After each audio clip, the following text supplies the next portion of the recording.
Halo Sobat Iman, berjumpa kembali dengan saya, Gaby, dan juga Nara dalam podcast Bergerak Bersama Gereja Hadir dalam pelayanan sosial dan juga ekonomi. Oh iya, tentunya tetap dikemas dalam Gregorius Podcast. Nah, karena di podcast kemarin kita udah bahas terkait pelayanan sosial dan ekonomi, kira-kira Sobat Iman tahu nggak sih kalau di PSA itu juga bahas terkait dengan pelayanan kematian. Jangan merinding dulu. Daripada kita merinding bareng-bareng, mending kita langsung bahas saja sama ahlinya. Yeay! Oke Mas Nara, apa kabar nih Mas Nara? Pinggang yang tidak sehat. Pinggang saya. yang tidak sehat. Angin dan urat ini. Faktor U, faktor U. Oh, faktor U, oke.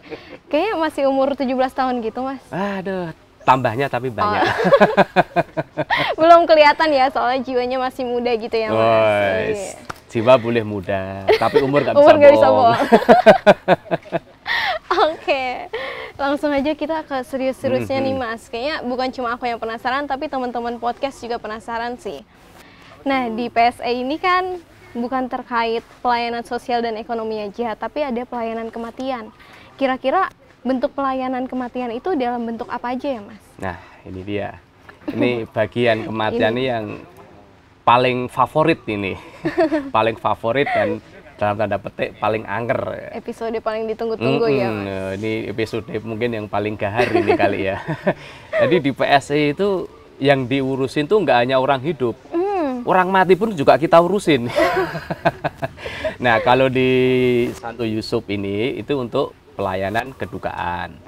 Bahkan juga tidak hanya di kedukaan aja, yang sakit pun itu juga kita urusin. Nah, untuk Santo Yusuf itu kan mencakup pelayanannya itu orang meninggal, umat yang meninggal, itu kita pelayanannya bisa menjemput di rumah sakit jika si jenazah ini meninggalnya di rumah sakit, atau seandainya dia berada di rumah, ya kita datang ke rumah, itu bisa kita untuk mandiin, kita pakaiin baju, kemudian kita menyiapkan peti dan menyiapkan pemakaman. Itu kalau untuk yang dimakamkan. Tapi kan nggak semua umat dimakamkan kan, pasti ada yang kremasi atau mungkin dibawa pulang ke tempat asal. Itu kita juga menyediakan juga. Mungkin kalau mau masuk di tempat krematorium di mana, kita kan juga ada koneksi, kita ada kerjasama dengan beberapa rumah duka, itu kita bisa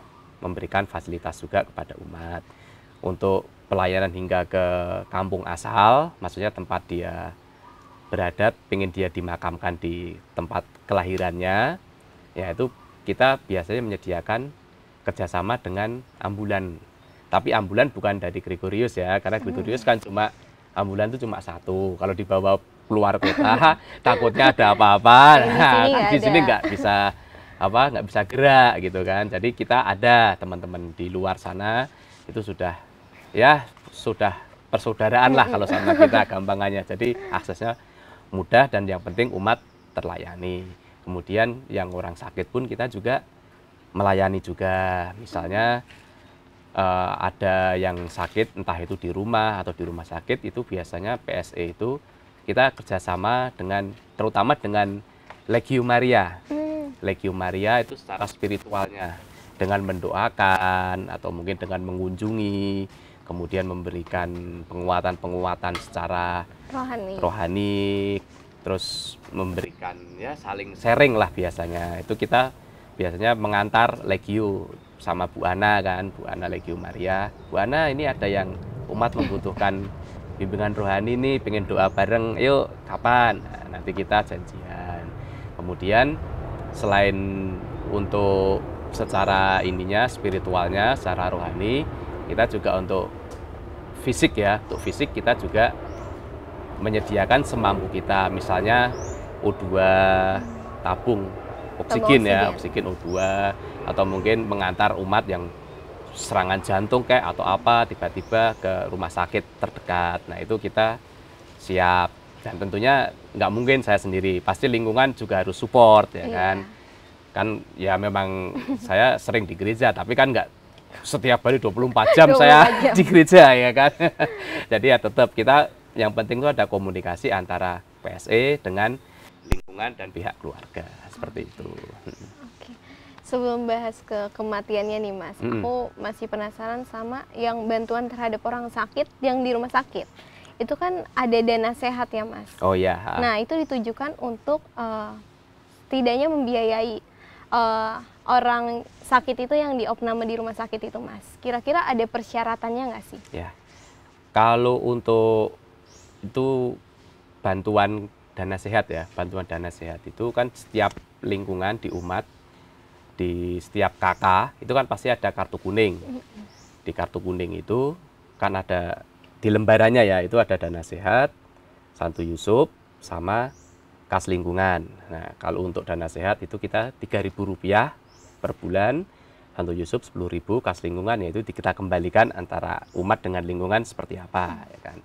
Nah, untuk dana sehatnya ini itu bagi umat yang diopname, maksudnya rawat inap di rumah sakit, itu silahkan nanti untuk ngeklaim untuk mendapatkan bantuan.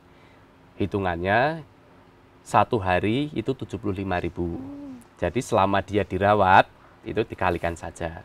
Nah, syarat atau berkas yang diperlukan itu pengisian form dari PSE, itu kan ada formnya nanti untuk pengisian, kemudian melampirkan KTP, surat baptis, KK paroki, kartu kuning, dia lancar atau tidak, ya kan. Kemudian sama surat keterangan lamanya rawat inap. Jadi kan di surat keterangan itu kan pasti ada dia dirawat 3 hari, 5 hari, atau bahkan sebulan. Nah, itu nanti yang kita ambil untuk bantuannya dari situ. Tapi dari dana sehat itu kan ada riwayat rawat inapnya ya Mas? Iya. Kalau misalnya dalam setahun itu ada batasnya gitu nggak Mas? Kan kita per bulannya bayar kartu kuning sekalian untuk dana sehat. Ya, kalau untuk per tahunnya, untuk satu umat, itu kita ada batasnya. Nah, satu umat itu ada batasnya, dan untuk batas maksimalnya itu juga ada. Jadi nggak semua setiap orang ngeklaim langsung kita ACC, maksudnya kita bantu. Tapi kan juga ada apa namanya plafonnya ya. Jadi satu umat itu boleh dalam setahun itu ada batasnya sampai berapa juta. Kemudian selama dia hidup itu ada batasnya berapa juta. Jadi kalau sudah satu orang, satu umat melebihi kuota itu ya tidak bisa untuk mencairkan. Apalagi sekarang kan juga sudah ada BPJS ya. Jadi kan juga umat itu terbantu dengan BPJS gitu. Oke, kalau misalnya puji Tuhan nih kita sehat-sehat aja dan nggak pernah ngeklaim gitu Mas, gimana? Jangan. Jangan sampai. Sehat tuh harga mati, selain NKRI harga mati. Merdeka ya kan. Menjelang 17 ya. Menjelang 17-an ini. Ya, tetaplah. Jadi kita harus utamakan sehat. Kayak yang untuk ngeklaim itu kalau seandainya tidak ada berkas yang komplit, ya pasti tidak bisa kita proses. Karena kan kita ada laporan dengan tim finance ya, dengan bendahara gereja, dan Romo pun juga mengetahui. Jadi kalau memang berkas tidak komplit ya maaf itu tidak bisa untuk menjembatani untuk mengalirkan meng-ACC dana bantuan tersebut. Tapi jika semua komplit, data komplit, kemudian juga pembayaran kartu kuning juga tidak menunggak, nah itu ya silahkan, pasti kita layani. Kemudian kalau umat, ya ini saya sarankan di gereku itu banyak yang tidak terdaftar masalahnya. Jadi nanti kalau ada apa-apa yang repot sendiri kan yang bersangkutan satu, yang kedua ketua lingkungan, itu kasihan ketua lingkungan tuh pasti. Yang ketiga juga lingkungan sendiri, yang keempat ya kita di PSE. Tapi walaupun gimana tetap kita bantu. Ya tapi kalau kita bantu ya otomatis kan tidak bisa ada dana bantuan dari gereja. Tapi tetap kita bantu. Entah itu gimana caranya gitu. Oh, berarti walaupun mendesak pun tetap ngebantu gitu ya, Mas? Iya, betul. Kita kemanusiaan tetap harus utama. Oke, clear ya tentang dana sehat. Sekarang kayaknya hot topiknya ini tentang dana Santo Yusuf nih, Mas. Kira-kira bisa diceritain dulu nggak dana Santo Yusuf tuh apa, bantuannya dalam bentuk apa, dan nominalnya juga berapa? Oke, dana Santo Yusuf itu sebetulnya dana yang diadakan untuk umat yang membutuhkan. Tapi bukan berarti ini ya, semua umat langsung meninggal, pokoknya saya mengajukan. Nah, ya memang itu haknya umat, tetapi kan kita juga melihat sebetulnya motivasi dasarnya itu adalah kita membantu umat yang tidak mampu untuk meringankan biaya, ya kan. Tapi karena umat juga ada iuran dan sebagainya, yaitu kembali ke umat saja. Umat kalau ingin mengklaim ya silahkan, tidak klaim ya tidak masalah, yang penting kita tetap melayani. Nah, kalau Santo Yusuf itu kurang lebih untuk persyaratannya hampir sama ya dengan yang dana sehat tadi. KTP almarhum, KTP ahli waris, surat baptis almarhum, KK paroki, kemudian surat keterangan kematian itu dari rumah sakit atau kelurahan, itu kan sama ya derajatnya ya. Kemudian sama kartu kuning. Nah, itu kemudian untuk diajukan mengisi form juga yang ini ketahui oleh lingkungan. Nah, itu juga nanti bisa kita cairkan. Kemudian untuk besarannya itu 5.600.000. 5.600.000. Kemudian kalau 5.600.000 itu kalau yang kita benar-benar bantu ya, dalam artian itu memang keluarga yang membutuhkan satu, atau mungkin dia ya yang sudah banyak memberikan dengan jiwa, tenaga, pikiran buat gereja, ya kita kan respect lah dengan almarhum, itu kita bantu full. Tapi jika keluarga atau almarhum ini mungkin memiliki status ekonomi yang baik atau yang mampu lah gampangannya, yaitu biasanya kita kurangin dari biaya peti. Kan otomatis kan ada peti dong untuk orang meninggal, nah itu peti kita ambil. Jadi nanti peti itu 1 juta. Jadi nanti begitu klaim keluar dapatnya bukan 5,6 tapi langsung dipotong peti 4.600.000. Jadi kita hanya memudahkan aja supaya nggak nyari peti kemana-mana, di gereja sudah ada. Jadi nanti tinggal urusan administrasi ya tinggal potong dari klaimnya seperti itu. Tapi kalau umat yang ada di luar, maksudnya di luar itu dia masuk di rumah duka kemudian kremasi, yaitu kalau keluarga ahli waris ingin ngeklaim ya dapatnya full, karena kan tidak memakai fasilitas macam peti dari gereja, seperti itu kira-kiranya. Oke Mas, flashback dikit nih terkait dana Santo Yusuf di era COVID tuh gimana sih Mas? Wah itu itu benar-benar kelabu gitu ya. Era COVID itu kita seingat saya ya, itu dalam 1 tahun 2021 terutama ya, pandemi COVID itu kita 120 yang meninggal. Dari Januari sampai Desember 120 yang meninggal. Itu rekor. Biasanya kita tuh per tahunnya sekitar 40-50 per tahun untuk rata-rata kedukaan ya. Tapi tahun 2021 itu rekor itu. Melonjak hingga 120. Nah, itu sehari aja pernah itu saya menangani sampai 5. Rasanya tuh badan pengen dibelah-belah jadi 5 gitu ya kan. Itu satu sisi waktu itu menangani orang, maksudnya kedukaan di saat COVID itu capek. Terus terang capek. Terus putus asa juga, kenapa seperti ini. Tapi kalau sekarang itu jadi bahan candaan malahan. Jadi bahan candaan, oh ternyata dulu pernah gini. Ada cerita, iya ada cerita. Mungkin kalau nggak ada COVID mungkin ya datar-datar aja gitu kan. Tapi karena ada COVID itu blessing in disguise ternyata. Oke, tadi mungkin sempat disinggung kartu kuning itu berhubungan langsung ya sama dana sehat dan juga dana Santo Yusuf. Kira-kira gimana sih tanggapan tim PSE, terutama Mas Nara, kalau misalnya ada umat yang mau klaim dana sehat dan juga dana Santo Yusuf, tapi balik lagi yang kata Mas Nara bilang tadi, tergantung kartu kuningnya itu lancar atau enggak. Oke. Untuk bisa ngeklaim dana sehat dan Santo Yusuf, itu kan umat harus ikut anggota di Santo Yusuf ya, kartu kuning itu ya.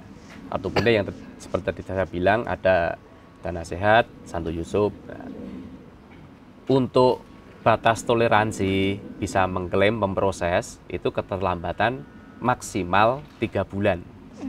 Kalau lebih dari 3 bulan, ya kita tidak bisa untuk mengcover itu. Klaimnya itu kita tidak bisa. Karena itu kan dana itu kan dipakai untuk semua ya, untuk semua umat. Jadi kan seperti gotong royong kita.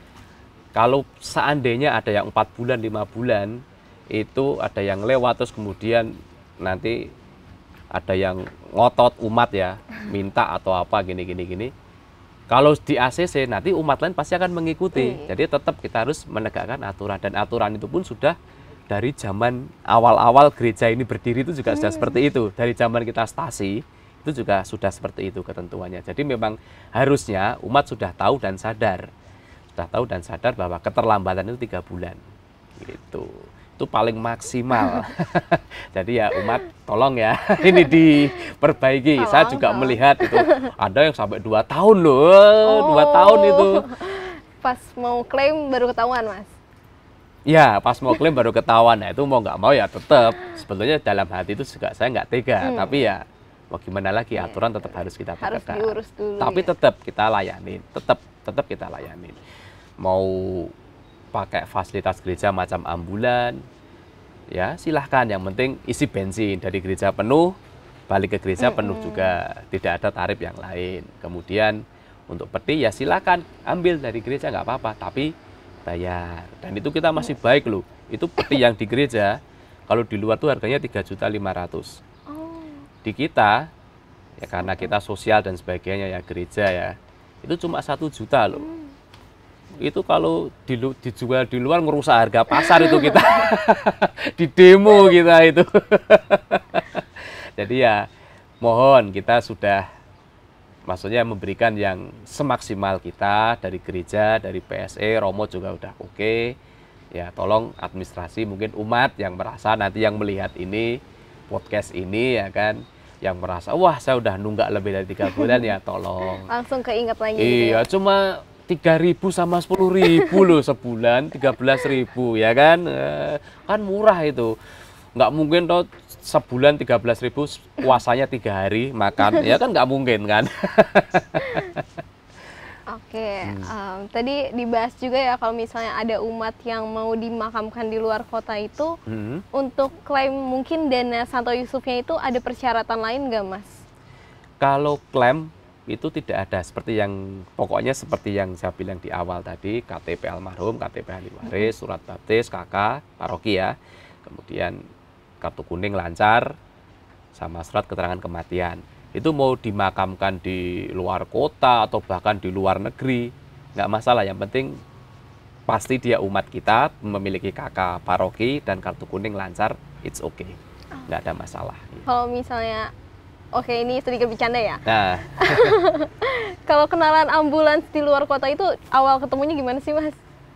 Itu kan di PSE itu kan kita suka ada pertemuan ya, pertemuan dekanat, pertemuan keuskupan. Nah itu kan kita kesempatan tuh ketemu dengan pengurus-pengurus dari paroki lain. Nah di situ kita biasa, karena namanya satu penderitaan ya kita itu ya, satu penderitaan itu ya, satu penderitaan di pelayanan. Jadi kan sering curhat kan, Mas kondisiku kalau di parokiku seperti ini, saling berbagi. Oh kalau gitu gini aja Mas, saya punya kenalan. Nah, dari situlah kita modelnya dari omongan, dari saling curhat, atau mungkin di grup PSE. Nah, itu kita saling tukar pendapat. Jadi kita tahu, oh kalau ada ini nanti di situ, ada ini nanti di sana, gitu kira-kiranya. Tapi memang kalau kita ngumpul itu rata-rata ya 90% pengurus PSE itu pada bilang, Mas lebih enak tuh ngurus orang mati daripada orang hidup. Kenapa?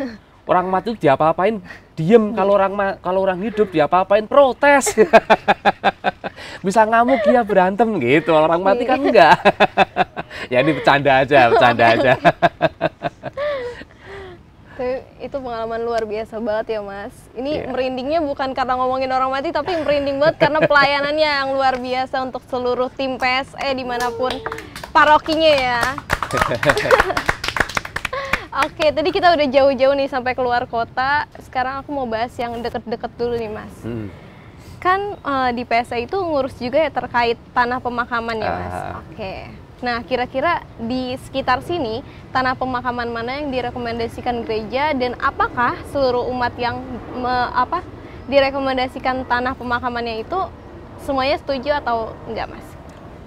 Kalau untuk pemakaman di gereja kita di Gregorius itu saran saya dan selama ini yang sudah berjalan itu ada 3 tempat. Marfati Selapajang itu kan TPBU sebutannya, bukan TPU tapi TPBU, Taman Pemakaman Bukan Umum. Nah, kalau TPU kan Taman Pemakaman Umum kan. Nah, itu di Selapajang karena apa? Di sini kan memang pemakaman khusus Katolik. Nah, yang di Selapajang ini Marfati Selapajang ini yang boleh dimakamkan di sana itu hanya 3 gereja, yaitu dari umat dari paroki Santa Maria, kemudian Agustinus, dan kita. Karena itu memang sudah perjanjian dari awal itu tanah untuk pemakaman 3 gereja. Tapi dengan dinamika sepanjang tahun berjalan itu kan juga tempat mulai menyempit ya lahannya ya. Itu kan juga akhirnya kita juga berpikir, wah ini kalau penuh gimana? Nah, kita sekarang ada solusi. Solusi kita bekerja sama dengan pemerintah setempat, pemerintah daerah, itu bekerja sama untuk pemakaman yang umum, TPU. Nah, TPU ini kita berdasarkan KTP ya, domisili. Jadi kalau di demografi kota Bumi itu kan ada yang di kota Tangerang, ada yang di Kabupaten Tangerang. Nah, kalau yang di kabupaten itu ada di Buni Ayu, TPU Buni Ayu itu dulu bekas pemakaman COVID, tapi sekarang sudah dibuka untuk umum juga. Kemudian untuk yang KTP kota itu ada di TPU Mekarsari, daerah Sewan Rawakucing situ. Jadi umat tinggal ya selera umat. Jadi ada umat meninggal, kita balikkan lagi ke ahli warisnya. Bapak, Ibu, ini mau pemakaman di mana? Kalau di Selapajang, Marfati seperti ini. Kalau yang Ibu KTP mana namanya? Oh, KTP almarhum kabupaten. Kalau kabupaten berarti Buni Ayu seperti ini gitu. Atau yang KTP-nya Kota Madya, Kota Tangerang berarti kan. Kalau Kota Tangerang seperti ini dengan fasilitas seperti ini. Jadi ada semua tempat ada plus minusnya gitu. Oke, tapi pernah nggak sih Mas ada kayak momen susahnya gitu? Kalau momen susahnya itu pemakaman waktu COVID sih sebetulnya. Ngantri untuk makamin itu bisa sampai 2 jam gitu. Pernah ya, karena kan sehari aja ya, sehari aja yang dimakamin waktu itu di TPU Buni Ayu. Itu sehari aja yang dimakamin bisa sampai 30-an. Nah, itu kan berdasarkan siapa datang duluan dia yang dilayanin. Jadi kita datangnya ada antriannya dapat nomor 12 ya kita nunggu. Itu bisa 2 jam. Apalagi waktu zaman COVID itu kan ketat ya. Jadi Mas nurunin pun juga dengan tata cara tertentu, dengan prosedur kesehatan dan sebagai penggalian, terus diuruknya, ditutupnya dan sebagainya. Dan kita juga nggak boleh deket-deket, nggak boleh ya pokoknya dukanya dulu di situ, susahnya tuh di situ aja. Setelah COVID ya udah. Luar biasa banget teman-teman. Boleh tepuk tangan lagi dong. Oke, kayaknya dari aku udah habis nih Mas Nara. Kalau dari Mas Nara ada tambahan nggak terkait pelayanan kematian ini? Untuk pelayanan kematian itu kita ya sebetulnya di paroki mana saja kurang lebih sama ya. Kurang lebih sama. Pasti kalau untuk bagian Santo Yusuf itu ya pasti ya mandiin jenazah, pemusaran jenazah, pemakaman atau kremasi dan sebagainya dan klaimnya juga. Nah, yang unik ya, yang unik itu kalau di Kota Bumi ya ini entah karena demografinya atau mungkin ya tiap paroki itu kan pasti punya keunikan masing-masing ya. Jadi di Kota Bumi itu lebih banyak umat yang meninggal itu pemakaman daripada yang kremasi. Nah, kalau di paroki-paroki lain kan banyak yang kremasi.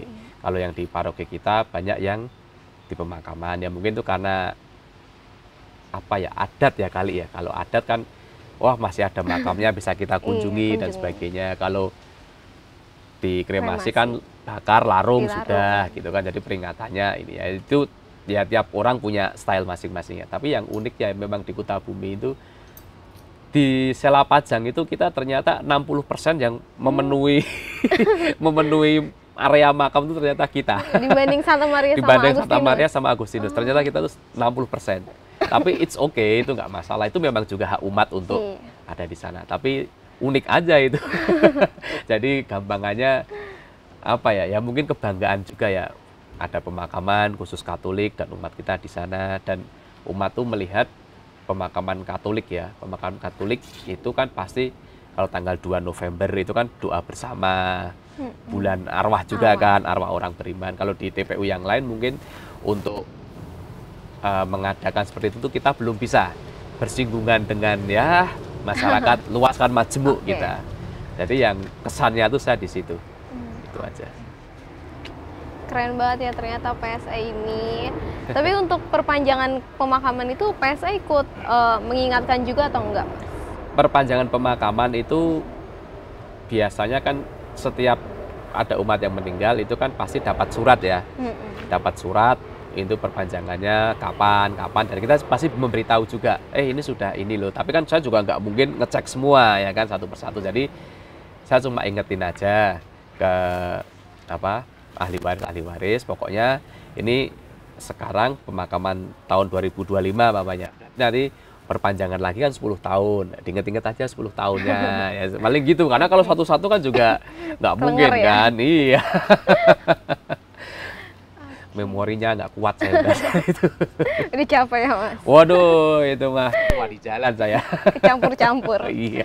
Oke, terakhir banget nih. Kira-kira dari Mas Nara ada nggak pesan moral gitu buat umat-umat Gregorius terkait dengan pelayanan PSE, mulai dari sosial, ekonomi, atau enggak sampai ke kedukaan ini? Silahkan, Mas. Untuk pesannya, ya kita itu sebagai manusia itu kan sosial ya, manusia itu makhluk sosial. Jadi kita tidak bakalan bisa hidup tanpa kehadiran manusia yang lain. Jadi gampangannya ya, di mana bumi itu dipijak, ya di situ langit dijunjung. Jadi berbaik-baiklah selagi kita masih diberi nafas gratis ya kan. Kalau kita udah pakai oksigen kan itu berarti nafas sudah bayar ya kan. Tapi kalau kita masih nafas gratis ya berbaik-baiklah kita dengan sesama, dengan keluarga. Jadi suatu saat kita tuh pasti butuh bantuan. Dan bantuan yang paling dekat tuh siapa? Tetangga, kiri kanan, orang lingkungan, ya kan.